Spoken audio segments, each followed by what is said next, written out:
back to another FCB podcast with myself, the fat centre back, and this time you can see his face.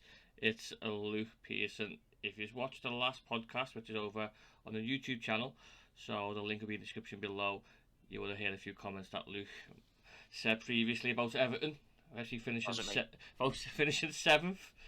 So today, easy lad, no problem. Today we're going to focus on obviously looking back at the Chelsea game, looking forward to the Villa game, and our latest signings, which we've had 2 in the last 2 days. So let's start with the Chelsea game then. How do you think it went? It's hard to comment, innit? I thought we played alright. I think that game was a 0-0 game all over it. One mistake, penalty, cost us the game, but I think if we had a striker playing that game, we would have won that game. I think if Calvert-Lewin was playing, you know what my feelings of Calvert-Lewin, don't particularly like him very much, but I think if he was playing, we would have won that game. We just had nothing up front to hold the ball up.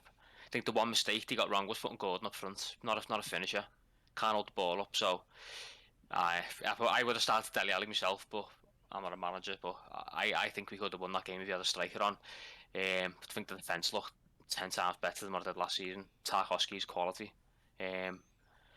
Obviously we've had Godfrey going off with a broken fibula or something, is it? Mina's gone off with, I don't know what's wrong with Mina, but same as last season with injuries, isn't it? But I think it was a positive start, obviously without the signings as well. So we've got Coady, Onana, and hopefully Garner Gates come in all before Villa, so I think it was a decent start to the season myself.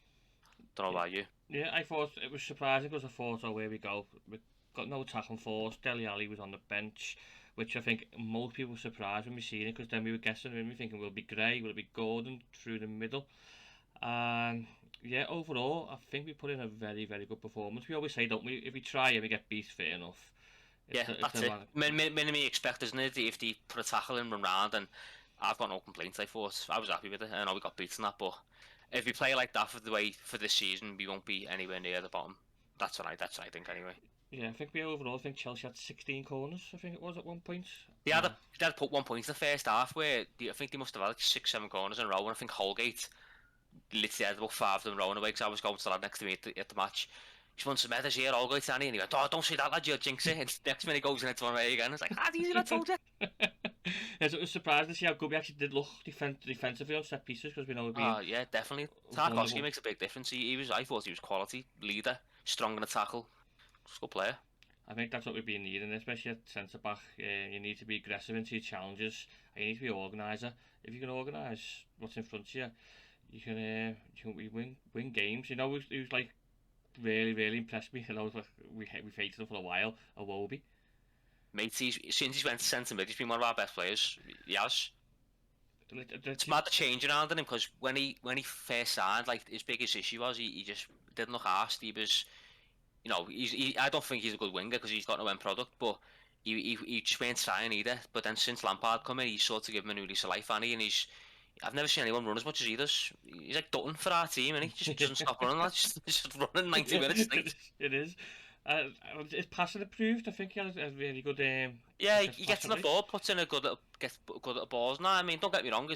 I wouldn't, if he was if we needed him on the wing, I wouldn't put him on the wing, because I don't think his crossing that's good enough. But in the middle, where he can get on a ball, do little through balls, little passes, keep it tidy, and the energy. I think he's been well, yeah.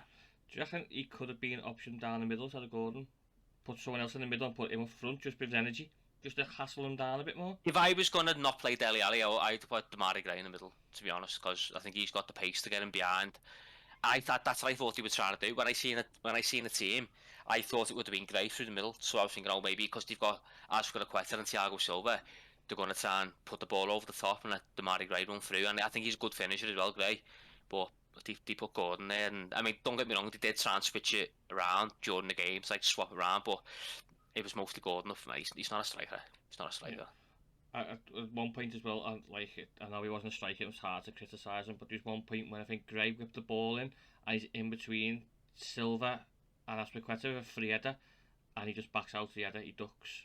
Yeah, I think I remember seeing that one. I mean, I was half pissed during the game, so I can't remember every bit of it, but there's a point where it was Damari Gray went through on goal as well, and he tried to pass it or something, got it wrong or something as well, I remember. Can't remember. I haven't watched back the highlights, to be fair, but I remember there's a few moments where it was a bit frustrating, but again, it is what it is. I mean, we've got to think of.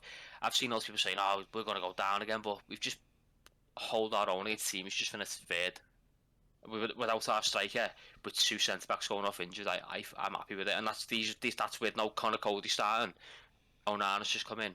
Garner Gay's coming in, so I think it's positive anyway. Yeah, I think it was a good like a progression for us now. Obviously, we've seen what we can do without a striker.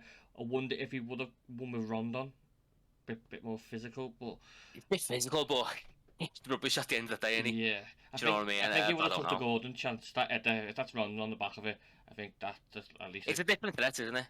Gordon's got the energy and the pressure, but Rondon's got the physicality, but he's a terrible football player, and so I don't want to say we would have won with him. I can't see it. I think he's an awful player, but I think if we had DCL, I think we would have. I reckon we could have got a win, because it's one of them, isn't it? Like when Pickford pings the ball out, he's always looking for DCL to win headers and flick it on, hold the ball up. But when you've got Gordon, Gray, I mean McNeil's not so small himself, but when you've got Gordon and Gray up there, they're both tiny, aren't they? You're not going to win headers against Thiago Silva, so. But he was still trying to do, like, Pickford was still trying to ping it out to him, and he was just going out to play all the time. But yeah. What was your thoughts on Patterson's debut then? I thought he was one of our best players. I thought he was good. He's exactly what I thought he would be. Pace, power, going in for tackles, trying to get forward, trying to get his foot on the ball. But again, it's one of them, isn't it? If Calvert-Lewin's playing, all he's want to do is want to get the ball wide and whip it in, wouldn't he? But it's different. You've got to, when Gordon's up front in the middle, you're not going to want to put the ball in the box. There's no point. You've got to have Gordon against Thiago Silva, Koulibaly. There's no point putting the ball in the box, because they're just going to read it away. So they're trying to cut it back and work it away. So I think your whole game plan changes when you go from Calvert-Lewin to Gordon up front. I mean, which is what you're saying about Rondon. I suppose if Rondon's playing, they could have done that and whipped the ball straight in. But it's hard to judge them when you're a part of back five. The whole game is getting down a wing and putting the ball in it, but he couldn't do that really. Yeah. But I thought he had a good game himself. And when Dele Alli comes on, we changed a bit. Then we started going a bit long ball. And Dele Alli, his game being his height and presence, that's still not his game. He's not going to get in between two centre halves and win the headers for flick-ons. Yeah, I mean, I wanted Dele Alli to start myself, but one thing what did surprise me is when he did come on, he was trying to get on the ball, and like, instead of just going into the box, you know what I mean? Like, we're getting beat. I would have just said to him, listen, get in the box and try and finish a chance or whatever, but he seems to try to drop beaten. I mean, when you're coming on as a striker, you need to be in the box, but he was trying to play like he used to play, sort of get on the ball and make things happen, which that's a game, isn't it? But I think if we need them to be in the box, that's what we need them to be. Yeah, because when he's starting to set the striker, he's coming into like the 10 roll to pick it up, and I feel like, well, I've got no one to pass this ball to now. Yeah, that's it. And the wingers then I've got to just tuck in to make it tight across the middle, across the box, and hopefully our full-backs are bombed on. But I think it was just too late then. I think the work they put in defensively was solid. I don't think Chelsea really impressed that much if they were there for taking. That's the way I don't think they got top four. Yeah, not a chance. That's what the most frustrating part is when you speak to everyone. It's like they were there to take him. We could have got a positive start there if we had that striker. You know what the thing which I didn't see at the time is, and I don't want to blame VAR because it's not VAR this one, but on the build up to their penalty, did you see the free kick they got from Sterling? It's just like, I mean, that's not a VAR decision, it's not, but how's the referee conned into that? It was madness. They were doing it all game, don't get me wrong. They were going down, diving, wasting time, which everyone does it. I'm not going to sit there and call them cheap bastards because everyone does it. But that one, first half, and he just went down before he's even been touched and won a penalty. And he's done it because he's won a goal from it. He's cheated, but now at the end of the game, aren't they looking into that and going, you've dived and it's won you a goal? How's that not cheating? Do you know what I mean? Yeah. Because it's a dive. He's went down before he's even been touched, and I don't think he's been touched. Actually, he's just fell over, hasn't he? Yeah. So it's so frustrating. But I mean, I don't really blame VAR for that because there's nothing they can do about that. But that's down to the referee who's in the middle of the park to say, "Hang on a minute, mate, get up. You've not been touched." But the position of the referee, he was so close to the incident. He wasn't even like looking for our bodies. He was right next to it. And like hesitated as well at one point.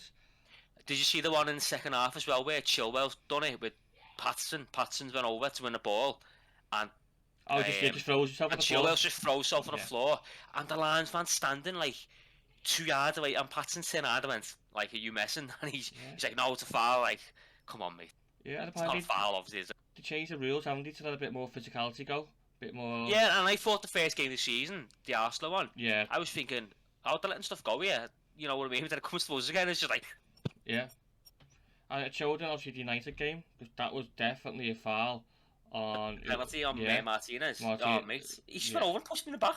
exactly, and that's the physicality there and letting that go. And then you see Yeah. what Sterling's doing and pulling that back. I think what surprised me as well is when you've got people like Sterling who notoriously do dive, when he's going over like a sack of shit like he did, is it not in the back of the referee's mind to be like, hang on a minute. Like Gordon's the same. There was a time in the second half he threw himself to the floor and I'm thinking, mate, get up. It's not a foul. Stop trying to cheat. Just get up and try and play football. But I mean, if I was a referee personally, and you've got the same players who do it all the time, if I can't see it properly and I see him go down like that, I'm thinking in my head, has he actually touched you there? Have you just trying to buy a free kick? And it's frustrating because it's cost us in the end. But again, it's one of them, isn't it? We should defend it better anyway because it was a Chilwell who won a penalty, wasn't it? How much space has he got to run in the box? So it's one of them, isn't it? Yeah, I think it was the first time like he got past the Coady on the wrong side, Yeah. and even when you look at it now, Mina was coming in with a tackle. That's the most forceful. Like Mina was across the win. See, where I was sitting, I thought it was Mina who slid in and gave the penalty away, but it was the Coady, wasn't it? Yeah, both arms around him. And Yeah, actually, I didn't know that. I seen Mina slide in. I was going, fucking Mina, but even him. Yeah, he was coming in. He did fly in, though, to be honest. Mina, he could have given away a penalty the way he came in that quick. But yeah, it was positive for what we seen last season. It was positive, and now. Oh yeah, there's only a couple of games last season we defended that well, and that was under Frank at Goodison as well against like Chelsea United and whatever. But yeah, I think it was chalk and cheese from this season to last season anyway. In regard, I mean, we needed more going forward. So I reckon it was one of them games we could have played 2 hours, 3 hours, and maybe not scored. But we just lost our main striker a week before the season started, 6 weeks, whatever it is. So you're working on stuff all pre-season now, and you're relying on Calvert-Lewin to be your tactics, and then he gets injured, and you've not brought anyone in to replace him. So it's hard, isn't it? Yeah. And when you're playing a team with Thiago Silva and Koulibaly in centre back, you're going to need something special to get past them two because they're both experienced, great defenders. So it showed when Gray smoked him, and Thiago Silva gets back and he just buys his time. And his experience and his quality. I see reading about a lot of the Pickford saying it was Pickford's fault for Godfrey getting injured because he should have let the ball out go for a corner. It's harder because his natural reaction is to go and try and keep that ball in. It's just the way he's landed. Pickford could have done that, but he's went in for a slide tackle. Godfrey loves a slide tackle. It's just one of them things, isn't it? Yeah, and as you definitely go to the linesman. The linesman's got no chance of catching up with that. He's where he is. It's just the way he's flew in. It's just it happens. It's contact sport, isn't it? Yeah, it's going to be a big miss because it would have looked like with Coady. Say 3 months. 3 months he's out for now. 3 months. Yeah. I thought it was when he went. Like I seen him getting stretched off a gas in there. I was thinking, it's gonna be a season one, that isn't it? But yeah, 3 months snap fibia, which would have been alright to see Tarkowski, Coady now, and Godfrey in that back five. Well, that's what you want, innit? When you've got Tarkowski and Coady, you want Godfrey's pace in there, don't you? Yeah. So yeah, it's interesting to see what it does now. Yeah. Villa game then, obviously Rondon's going to come in because it looks like we're not going to get striking in time. So I think it'd either be Rondon or Dele Alli myself. I mean, yeah, I think he might start Dele Alli over Rondon. Do you reckon? I don't get Rondon. I don't get what he does. You know, he's physical, but it doesn't run, doesn't move, can't finish. He's useless to me. I'd play Dele Alli myself over him, but yeah, but yeah, as you said, we need to get someone in. You can't rely on Calvert-Lewin because he didn't put a run of games together last season. He seems to go from never being injured to constantly getting injured, which is worrying because it always seems to be little things. And it was a freak injury, wasn't it? He got injured kicking a ball or something, I don't know. But when you start getting stupid injuries like that at his age, yeah, I don't know. Yeah, I'd say this Gerrard and Villa aren't in good form either. We've seen the stat him. He's got the same win percentage as Neville at Valencia, which is shocking for the team he has around him as well. He's getting to a point now as well. Coogan said this today is where he's blaming all his players for it, and when you start going out criticising your play, I mean, I think sometimes you do need to do it. When you're constantly just blaming your players instead of looking at yourself, maybe I don't know. And he dropped Mings, wasn't he, as captain, and he was supposed to be a big personality. And I was reading, funnily enough, because when Coogan mentioned it today about the Villa fans getting us back, I started reading the forums of Villa fans, and they're like 99.9% they want him out. They just don't think he's a good manager.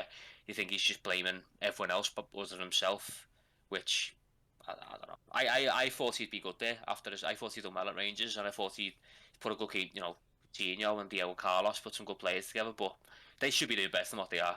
They should have beat Bournemouth, that team out 100%. Yeah, I seen the interview with Mings as well. Read it this morning. That obviously when he took his armband, he acted well, which was all right for Mings. But then probably when he got left out the first game, and his attitude was poor, and he said he won't be selected until he changes his attitude. So I wonder if they've had a little tiff there in the training ground. Yeah, I mean, I'd be honest with you. I don't think Mings is a good player. I mean, if I was, I mean, don't get me wrong. I don't watch Villa every game. When I watched him, I think he looks clumsy every time I watch him. He reminds me of Harry Maguire the way he plays, just slow and laboured and clumsy. So I can see why he's dropped him from captain, because I was saying last year he looks rubbish, and McGinn's a quality player, so I can see the reasoning behind it.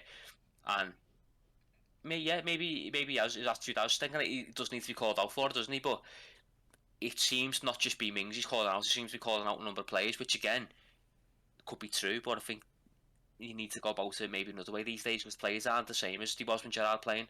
Back in the day, Ferguson time, he'd go out and say, "Oh, he's rubbish." Everyone would be like, "Oh, well done." But now you say anything, it's player power, isn't it? "I'm not playing then," and then it's the manager.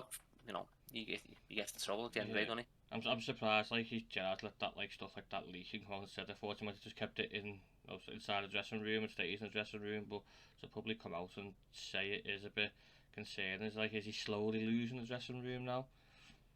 I think it's one of them, isn't it? I think against us, we're going to have one or two Villas. We're going to have Villa who are just not asked, not playing for the manager, like he was against Bournemouth, and just sort of we scored early or whatever, and he just sort of like, or they'll have a second Villa which is just fired up, straight out there out the blocks. And it'll probably be the second Villa will come out the blocks now and Everton, but we'll see. Yeah, it's their first home game, and so obviously the fans are going to be right behind them. Obviously you got Digne that probably wants to prove a point still. And he's called out first team players as well, hasn't he? So they might be thinking, hang on a minute, I want to I don't want to be getting slaughtered in the press. I want to show I can play for the club as well. So they might sort of come out and do it as well. But I think from us as well, we've got some new signings going in there, so we'll be up for it as well. Got some play. I think he'll put Coady straight in. I don't know about Onana. I don't know, but I think Coady will go straight in, obviously, because he wouldn't come with us. He weren't guaranteed to play. So I think he'll have the team fired up as well. But it'll be an interesting game. Yeah. What do you think of Onana? Obviously, we don't watch French football, do we? So we don't get to see much of him. Obviously, the old YouTube cliche, isn't it? Oh, it looks class on YouTube. And they give him number 8 role, haven't they? And looking back on like the videos, he's more like of a 6. Especially, he loves to tackle. If you watched his interview, I watched it today, and he's basically said he can play any position in midfield. He said he can tackle, he can get forward, he can go attacking. He said he can play in a 6 or an 8. I remember seeing him for like Lille in the Europe, like the Champions League, but like didn't really think much of it. Like, but it's not just how high rated he is; it's by all the journos, and like Martinez is saying he's a star of the future, and he's already capped for Belgium at 19, 20. So he's obviously got something about him, hasn't he? And I know this sounds stupid, but one of the reasons I think he's going to be a good player is David Moyes wants them. David Moyes doesn't pay big money for people unless he's a good player, because he's never had the money to waste. As when he was at Everton, it was always anyone with a bit of money to sort of do his research on. So I think he's obviously got potential, hasn't he? It's just I was going to say how he suits the league, but he's a big fella with pace. So I don't think it's the physicality is not going to be a problem for him, but it's maybe the speed of it. Maybe, I don't know. I wonder if Moyes thought it was like the next Fellaini. Yeah, and that's one of the things he said in his interview. He said, obviously growing up, he's had Lukaku, Morales, and Fellaini all come to Everton and do well. As you said, Everton have got a history of putting Belgians through into the first team and progressing them, and that's one of the reasons he joined. So can't complain, can you? When he turned down West Ham, who are, let's be honest, they're the best team at the moment. They're in Europe, and he chose us. But on the same side of it, they've got Declan Rice and Souček and centre mid. So he's probably thought, am I going to get in over them too? If I go to Everton, I might slot right in there. So makes sense, doesn't it? Yeah. So what do you reckon the future holds now for like the likes of Alan? I think he'll go. I think Alan will go. I don't see how he plays. If you get Carnegie in and Onana, you've got the Coady who's playing over him now, and then you've got a Wobie who's gone from a winger to a centre mid. He's 5th choice. And then you've got Gomez, haven't we? Which we don't know where Gomez is. Is he on his way out somewhere? I think he'll go, but I don't think anyone's going to pay his wages. Who's going to pay him 120 grand a week? Yeah, especially when you're going to get to play a couple of games as well. It doesn't guarantee you a regular run through of games where you can actually perform. Sorry, fucking kids are nightmare. Yeah, What's say sorry? yeah. With Edit that out. Gomez, with Gomez, it's like he doesn't get a run of games, does he? It's always like he's always in for a week and they don't see him for free, and then he pops up again. He's like, what's he doing? Don't get him. I mean, I don't think he's rubbish. People say he's rubbish. He's not. He's just when his first season at Everton, he was far from rubbish. He was quality. But I don't even want to say it's since the leg break because that season as well, he was rubbish. I don't know. I don't know what's happened. You know what's funny enough? I was talking about Gomez today at the match, and some lad said to me at half time he was at his best when he had Garner Gay behind him because Garner Gay would be the legs. Gomez didn't have to defend, which last season Gomez was put in positions where he's like a defensive, and he's not. He can't run. So when you're putting Gomez as a defensive midfielder who's not just trying to get the ball, but trying to track back and tackle, you're asking for trouble because he can't run, he can't tackle. So I'm not saying we should keep him, but he was at his best when he had Garnagay behind him to do the running. So, if, for example, if we were to go to a 4-3-3 and we had Onana and Garnagay doing the running and Gomez is just purely getting the ball and make things happen, I wouldn't necessarily say that's a bad three to have midfield. But you don't know what Gomez. He's a confidence player, isn't he? His confidence looks like it's gone completely.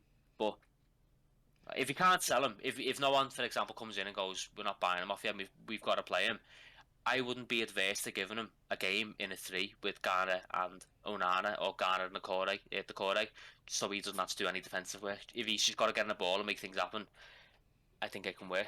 Yeah, with the five now subs, I don't know. With us signing players, it doesn't look like we need to sell. Looks like we've done enough for the FFP. So I think now if he's going to start, he's going to keep like the likes of Alan and Gomez because then we have a bigger squad. Yeah, well, Alan's out of contract anyway, isn't he? So you might just keep him for the season, just sort of use him when he uses him. From my point of view, the only player I would actively try and sell is Michael Keane. He's the only player I'd like 100% just sell because if Mina's only out for a couple of weeks, I know he's a bit of a tampon anyway, but we've got Connor Cody, Tarkowski, Holgate, Godfrey's going to be out for a few months, and then Mina, and then you've got that's like what 4 or 5 centre backs straight away, and then this was telling this the other day.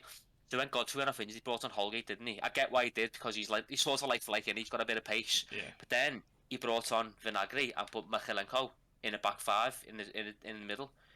So I think he always wants one person in the back who can run. So I can't see Keane starting. He's never going to go Tarkowski, Cody, and Keane because you've got three centre backs who a bit similar, aren't they? Like Cody, he'll organise, he'll get in the ball and pass it. Tarkowski, he's a bit of everything. And Keane just heads the ball away, but you need someone with pace, which I think Holgate's going to be the like for like with Godfrey. I think this might sound a bit mad that he's going to West Ham because Diop is going I've seen to that. Yeah, and he wanted Cody as well, didn't he? Because did you watch the interview with Cody as well? He said the same thing. He said he spoke to Eddie Howe and Moyes, and he said as soon as he spoke to Frank Lampard, he said straight away, I want to go to Everton. I've got friends and family who are big Everton fans. His little son plays at Finch Farm once a week as well. Trains once a week, so he said his son's made up on that. So it's nice to see, isn't it? But yeah, I mean that's what I'd be trying to do. If I was like Frank Lampard or whatever, I'd be like, you're not going to play very often, and West Ham needs a defender. And Michael Keane is a Moyes type defender, just a big groch centre back who'll sit there and head the ball away. So. Yeah. I'd try and make it happen. West Ham was struggling for centre halves, weren't they, in the game? And next week you see Diop's not in the squad, and then everyone's like, oh, he must be injured, but then he's having a medical at Fulham.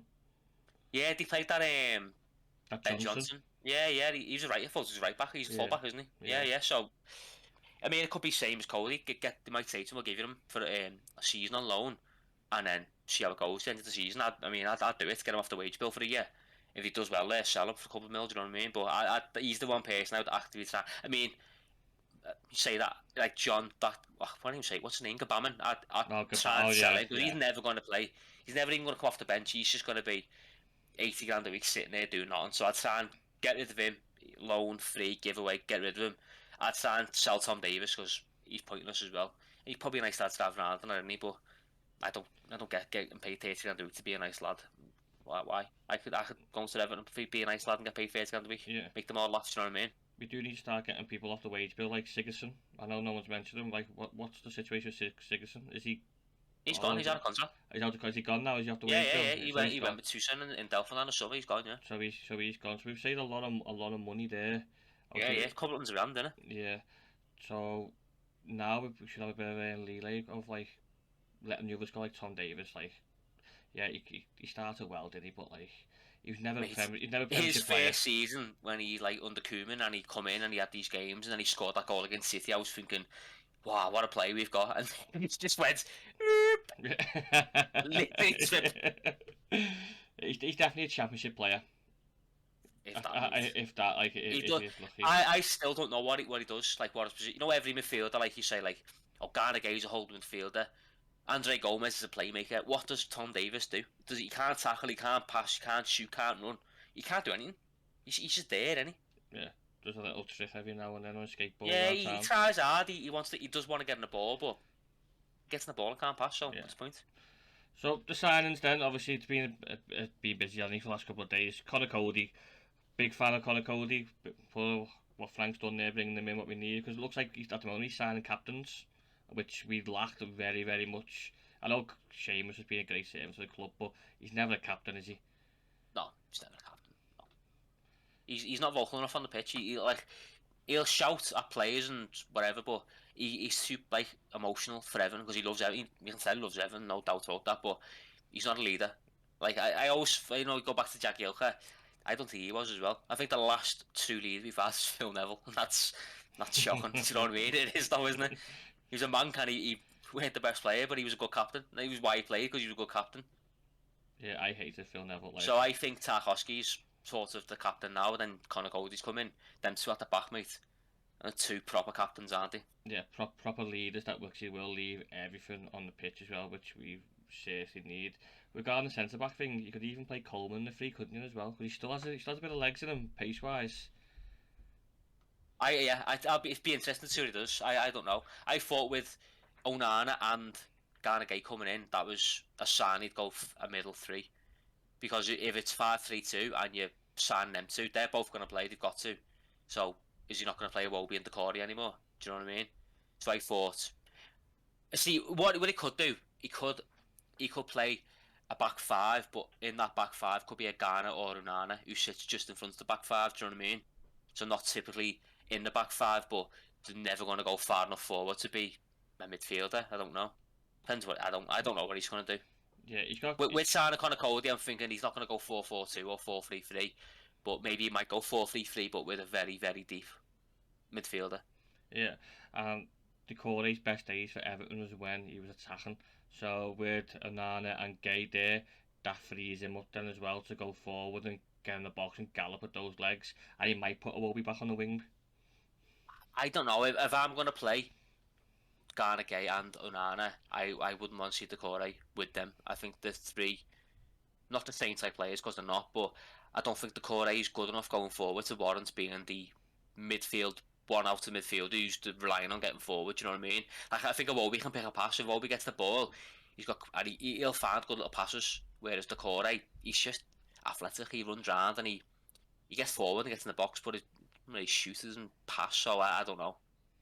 I think Villa's going to be a big indication what's he going to do. Do you know what I mean? Yeah. I mean, I don't think he's going to start Onana.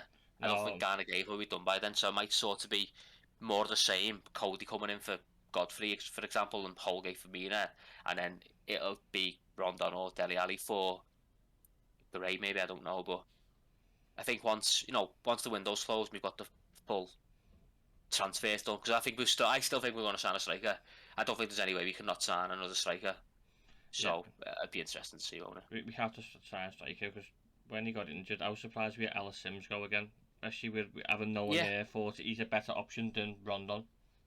He is. He scored two today, didn't he, in the Championship for Sunderland? I mean, when you watch his Sims, you know what you're going to get. He's not mobile, but he'll finish. He's one of them strikers. You put the ball in the box, he'll finish it. So I'd rather have Sims up front than Rondon any day of the week. Yeah, and he'd most definitely be being a striker as well, because I'm sure when DCL got injured, he let Dobbin go the next day. Well, I said this today, didn't I? Yeah.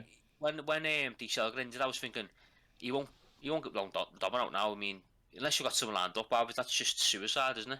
And he did. He let him go the next day. So I think he's got something lined up. Like I think they're trying to get the Ghana. Well, now it's only Ghana left, isn't it? Trying to get him done, and it'll just be straight onto a striker, and then I think that'll be it. I think it'll be done then. Who do you reckon the striker's going to be? I don't know. I thought my team Brozier, but they've loaned out Lukaku, loaned out Werner. Well, sorry, sold Werner. I can't see it being Brozier now. He's going to play some games, isn't he, for them? They've been linked with some French strikers, haven't he? Terrier or something his name is.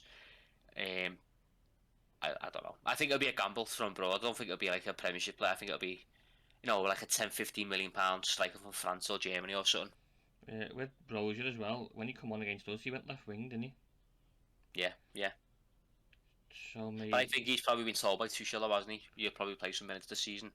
So I think he'll stay there. I'm surprised that we haven't gone in for Gallagher, because we were linked heavily, weren't we, with him, and he doesn't sit looking at the screen on was it Saturday, wasn't it? He didn't look happy at all. He didn't look like he didn't want to be there. And coming on for 3 minutes, that's just not going to happen at all. He's gone from playing every game for Palace. He had a good season. That's what he did. He was quality, and then he's not going to play every minute. He's not even going to start every. I mean, you look at their midfielders. I think that's the one position they've actually got a good strength in. Do you know what I mean? So he's never going to start. He'll probably start your home game against us, Leeds, the teams at the bottom. That he'll start them games, but the big games he wants to be involved in, like United, Liverpool, City, you won't get him in them. Yeah, so you can see where he wants to go. And Kovacic was still there on the bench, wasn't he? Don't you think he'd come on? Kovacic is probably their best centre mid for me. I mean, when Kante's there, he's obviously the best one, but I think Kovacic is quality. Yeah, so maybe, do you reckon we go in for Gallagher, do you reckon, or? I don't think we much points to be got. If we I keep assuming we're going to get Ghana Gay. If you get Ghana Gay, we've got Ghana Gay, Coady, Onana, Iwobi. That's like 4 centre mids who we're going to start, aren't we? We're going to try and start. And then you've got like Gomez if you can't sell, Davis, Bamman, all these type players. I mean, Gallagher's better than some of them, but I think Gallagher, if Gallagher would want to go, he'd go to a team where he's going to start every week, and I don't think he'd guaranteed start every week with the money we spent on Onana, the money we're going to spend on Ghana Gay. Do you know what I mean? Yeah. He seems to love Iwobi as well. He seems to really like Iwobi, so and the Coady, so I don't think he probably starts most weeks over them two either. So I can't see it. What surprised me as well, like obviously he's trying to build and he's trying to get younger lads in. Obviously Onana showing that how young Iwobi is. I feel like he's been around for like tens of years. How old is he? 25? 24 years of age. Is he? Yeah. And he like he's been around for ages, hasn't he? Yeah. And you think, he obviously coming to like his prime now near his end. He hasn't even got no in there. Do you know what it's like? Do you know when Newcastle had that Joelinton up front and he was like the laughing stock of the league, weren't he? Yeah. Now he's gone centre mid. He's actually a handy player. Isn't he? Yeah. Iwobi was the one player I was going. He's awful. He is awful. He's went to centre mid and he's been solid every time he's played there. Yeah. Yes. So regarding the Villa results, what are we going for then? I don't know. It depends. It depends on a lot of things for me. It depends what Villa turn up and what team we put out. I think if we go the same way we did the other day with no striker, I think it'll be 1-0, 2-0 Villa. Maybe a 0-0. I think we defended well. I think we defend well again. I just think we need something up front, otherwise it's going to be hard to create something. Yeah, I think we probably get a 0-0. I don't think we'll create anything, especially. I'd take a 0-0. To be honest with you, away to Villa. I'd take a 0-0. I would. I'd take a draw. Just getting the points on the board and just something to build on. Definitely.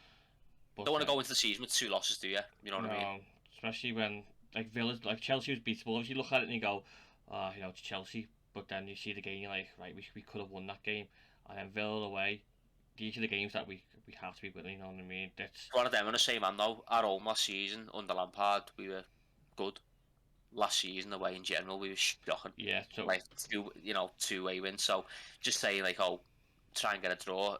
Last season we just bent over every game. Didn't we? There was a couple of games it was a Brighton first game of the season we won, and then Leicester couple to the end. Other than that, we were awful. Every game was awful, wasn't it? So hopefully the mentality's changed a bit. Which I think it would have. If you get Onana Coady and Tarkowski in there, the mentality's not going to be as it was last year. Do you know what I mean? It's going to be a lot stronger and more leadership, but I don't know. Yeah. It's got to be an hard game, I think. I just hope we start getting more on the front foot and start getting on the ball more often. Because we didn't have to just get the ball back when every time we got it. Especially when we're defending low periods of time. last thing you want to do is get the ball and give it straight back at them. Like, we need to Which is one of the reasons why you need Calvert-Lewin up front, isn't it? Because you load the ball up. I mean, if you know me, I don't really particularly think he's that good, but he can hold the ball up when he can let the ball. So one thing we've got is width. So if you want to get wide and put the ball in, you know Calvert-Lewin's going to be on the end of some, and you can pick the ball into him because you can hold it up. So, I mean, yeah. I don't think we were relying on him getting injured just a couple of days before the season started, was we? Which is just, I think we always have to. Remember, a couple of years ago we had Barkley getting injured for like a couple of games for a couple of days before the season. We just have a history of losing big players before the start of the season. So yeah, especially when it's like basically your main striker and you got no one basically. you're only striker really, though, isn't it? You know what I mean? Yeah. So what do you reckon then? We're gonna go with Rondon or we're gonna go with Ali? Do you reckon? What do you reckon his thought process is? I think he's gonna go with Dele Alli. I think he will. I can't see him going with Rondon. He does nothing wrong for me. He doesn't. Whereas Dele Alli, I think he's still a player in there. He can't just go from as good as he was a couple of years ago to nothing. It's about attitude, isn't it? If he's still got the fire in his belly to play football anymore, and I think if he gets to January and he's still the same as he was last season, I think they'll just say, "We give you a chance. It's not worked out. See you later." But if he wants to knuckle down and try and get back, I'd start Dele Alli. I thought he looked like he had his face like a smacked ass when he come on again. Like he got left out because I think everyone we spoke to was like Dele Alli's going to start up front. No Yeah, one. I was like 99.9% sure he was going to start. So I was surprised when he never. I mean, I love Lampard, I do, but he got it wrong with putting Gordon up front on Saturday. There's no doubt about it, and I think he knew that as well, though. To be fair. Yeah. So with the World Cup coming up, there's probably still a slim chance Dele Alli could force us way into. If he could start, because Calvert-Lewin's out for a few weeks now. If we don't get a striker in, but Dele Alli puts in some good performances between now and the World Cup, there's no reason he couldn't, because he's played there before, and it just depends on him, doesn't it? If he wants to. Yeah, you see the social media, you see the clips of him, he's laughing the changing room. Yeah. He seems to be loving it, doesn't he? But yeah, you don't want to take that onto the pitch and try them, but I don't know. Yeah, and then he had that chance, didn't he? And it looked all just dead slow, and the challenge come in. Oh yeah, in the box. Yeah, I remember that one. Yeah. And he like just hit it, and he just dwelled on it. Patterson squared it to him, wasn't it? Yeah, and he dwelled on it. He just hit it, and like he ends up falling over. And you just that was right to think that as well. I remember that one. Yeah, but it's like from the first game, it's obviously positive for what we seen last season. It's something for Frank to build last season was people don't, non-Everton fans. I don't think they appreciate how bad it was last season for us, because it was just awful. It was so bad. Like, I didn't enjoy last season, obviously, until like we were safe. That Palace game was obviously amazing, but the whole season, other than the first 2-3 games, was just painful. Just because we get beat every week, because so bad it was. Couldn't pass, couldn't do anything. Just literally letting teams just pass around us for 90 minutes. And I remember the Palace game last season, and when Benitez was there, and it was one of the worst games I've ever seen. Like, we just couldn't pass the ball, and they battered us, and I think Palace battering us, like, how? Yeah, it was hard to watch. Where it got to the point where like everyone was like, "Oh, Everton are getting beat," and we all turn around and go, "Well, yeah, it was just lucky enough that there was 4 teams worse than us last season." Yeah, I said this from like January onwards. So the only how we're going to stay up is if there's worse teams than us, which I said there was. I always thought Burnley or Leeds would be below us, which they was in the end. But yeah, we got lucky. We got lucky last season because they were terrible. I think this season there's better teams in here than last season.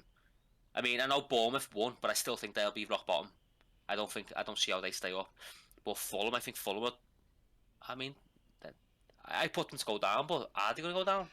If Mitrovic plays like he did today, they won't go down with them playing like that, mate. No chance. Well, we done have a tables, didn't we? And like we all come to the conclusion of like Fulham will go down because Mitrovic will score if Mitrovic plays like he did against Liverpool, mate, they're not going down. I'm telling you, Yeah. They'll stay up. They were very impressive. We were surprised when we were sitting there watching. We were like, okay, these could be the team that has the good season. Thing was as well, they didn't like look to a draw. They could have won that game. And they wouldn't have been like unwarranted for it. They looked good. Yeah, that's where like most teams need to take that approach now of no fear. Just go at them and attack. Have a go at them. You don't expect them to win, so why sit defensively and hold out? Why not just go attack them? And I don't get all that. Mate. When you're playing a teams who as good as Liverpool and City, not just sitting back, you're getting 0-0 once every 100 games. What's the point? Yeah, we're gonna cut. I mean, away from home is a bit different, but when you're at home I think you should at least give it a go, because I don't want to go to the match and watch us sit there for 90 minutes and then lose anyway. It's like, what's the point? At least have a go. If you get beat, you get beat, but you've had a go. Do you know what I mean? Yeah, it's like definitely at home, yeah, because Yeah, like yeah, the it's fans different are at home, behind innit? you. Because your fans are behind you, aren't you? You get a Yeah, bit of atmosphere going, but don't get me. Go to away games and you're trying to do that, you get swatted and it's pointless. It's like, what's the point? yeah, I think you should soak up pressure and try and counter, but it's a bit different at home, innit? yeah. It's like hopefully Fulham have shown the way to people saying like Liverpool, you can't get at them.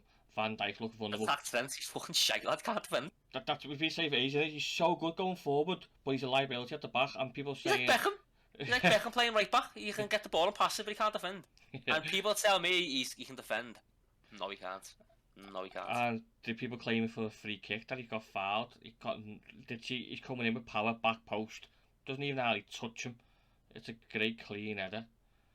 Same people saying it with a penalty as well. Lad. Yeah. On, come on. But you know Van Dijk struggling when you've got a metre bit, 2 turns like a double-decker bus. It's dropped his shoulder and gone past you. Yeah. You know what I mean? It's like he's built like a double-decker bus and he's gone past Van Dijk, who's supposed to be the world's best centre-back. Which, in my eyes, I thought Matip was better than him last year. Yeah, I was saying this last season. Since his injury, he's not looked the same. Obviously, it's a massive injury, wasn't it? But yeah, I still think he's unbelievable, by the way. But he looked better before his injury. Yeah. Now, he's like 31 now as well, isn't he? You know, it's not old, is it? Not old, but it's one of them. Back in the day, when you got to your 30s, it was game over. But now it's like 34, 35. Yeah, look at Thiago Silva, boss. 37, 38, still going, still quality. Yeah, you don't lose it. Centre half, especially, only good centre half. It's only red, isn't it? So yeah. It's just you got what do you always say, isn't it? The first couple of yards in your head. Yeah. That's what John Terry always used to say, and he was one of the best centre backs in the Premier League what's ever been, and he went rapid. Yeah. He was just quality. So overall, we're happy with Saturday's performance. We think we've something to build on for Frank. We're happy with the transfer window at the moment, but will we if we don't bring a striker in? Yeah, I mean that's nailed on. I mean that's it. If you can get a striker in, I'll be very, very happy. If we don't get a striker in, I think it'll be you've done some good business, but you've needed a striker. We do this every time, or every time. By the way, we go into the summer window. We're saying like we need a right back. We've been saying it for years. We need a right back. We need a right back, and we haven't. We got Patson in January, but it was like 3 seasons before that where we've said every season we need a right back, and we've never got one in. So this season we've needed to get centre backs in. We've done it. We need to get some centre midfielders in. We've done it, but we need a striker. So let's see what happens. Alright, on top of your head, who's the striker we're going to bring in then? I don't know. I think it'll be like a striker from like France or Germany, like a 10 to 15 million pound striker. A bit of a gamble. I don't think we've got the money to go and spend another 40, 50 million pound on someone else. So I think it's just going to be trying to get a decent striker in to deputise when DCL's not here. And that's what we need though, isn't it? Yeah. Someone who can come in and do a job for a couple of games, you know what I mean? And your score prediction then for Saturday? I think 0-0 or 1-0 either way, but I don't know which way. I don't know. Yeah, I agree with you. I don't reckon a 1-0 is going to win it for either side. I don't see it being a goal fest. We've got no striker. Villa didn't look the best against Bournemouth. They had all the ball. I think if we can get a goal, we can definitely win it. I think we've got a good enough defence now to keep clean sheets, which we couldn't do last season. Like last season, you've never confidence was kind of keeping a clean sheet, but now I can see us holding on to leads if you get them. No sort of like we did under Carlo the season before, because he was a good manager, weren't he? But now we've got a better defence. But yeah, it depends if we can got enough going forward, isn't it? Yeah. Right, as always, lad. Nice one for coming on. We are back Saturday night, aren't we? We've got a little special one for you. We've got the top 10 best ever Premier League players in our opinion. I'm not hosting this one. Ian, Amy Harden, is going to host this one. So he's got all the information there, and apparently it's going to be a good episode because it's going to be a lot of kick-off of people who've made this list who... There's going to be some heavy names in there, you know. Yeah, apparently there was at one point we were missing 2 people's list and there was 20 different players named. So it's going to be an interesting episode, and we've got Sean Pearson, Luke's brother, joining us all the way from New Zealand as well. So Luke and Sean together. We've got a group chat. It kicks off every night. So to see them face to face talking to each other, it's an episode you don't want to miss. So as always, make sure you watch the YouTube, like it, leave a comment, and turn your notification bell on so you don't miss it. and all our socials will be in the description below. So until Saturday, enjoy your week, and hopefully the Blues get the points on the board. See you later. See you later.